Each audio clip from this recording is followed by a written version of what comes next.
اللهم صل على محمد وعلى آل محمد كما صليت على إبراهيم وعلى آل إبراهيم إنك حميد مجيد اللهم بارك على محمد وعلى آل محمد كما باركت على إبراهيم وعلى آل إبراهيم إنك حميد مجيد۔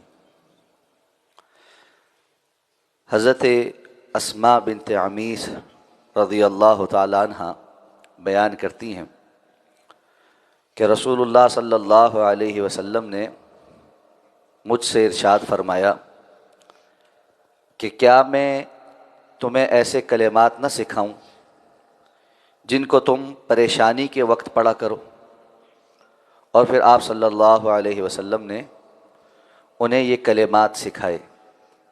اللہ اللہ ربی لا اشرک بہ شیئا، اللہ ہی میرے رب ہیں اور میں ان کے ساتھ کسی چیز کو بھی شریک نہیں بناتا۔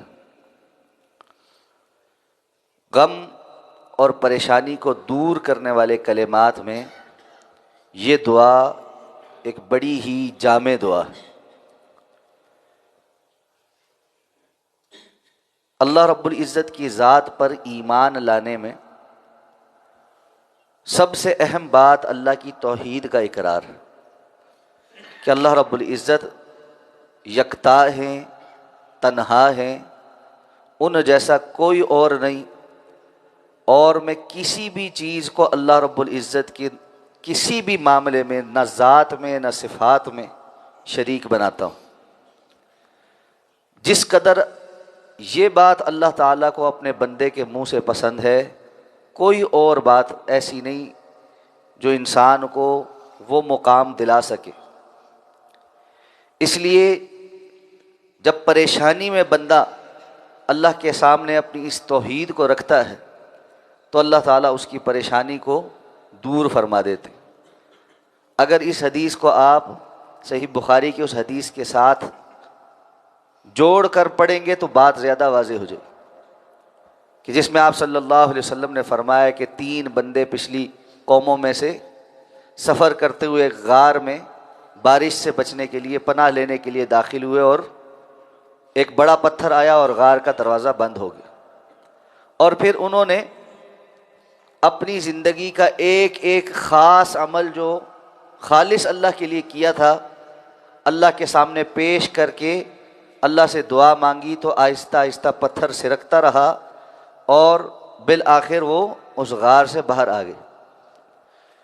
تو توحید سے بڑھ کر اور کوئی عمل ایسا نہیں جسے اللہ تعالیٰ کے حضور بندہ پیش کر سکے۔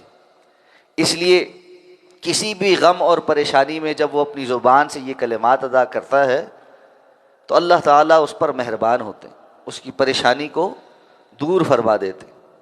اور بڑی آسان دعا بھی ہے، اس کو اپنے صبح و شام کے اذکار میں بھی شامل کرنا چاہیے، اور ویسے بھی چلتے پھرتے بھی اللہ کے سامنے اس بات کا اقرار کرنا چاہیے۔ اللہ تعالیٰ کو بندے کی زبان سے یہ کلمات بہت پسند ہیں، تو اس کو دہرا لیتے ہیں۔ اللہ اللہ ربی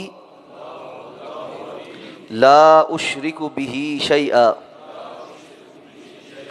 اللہ اللہ ربی لا اشرک بہ شیئا،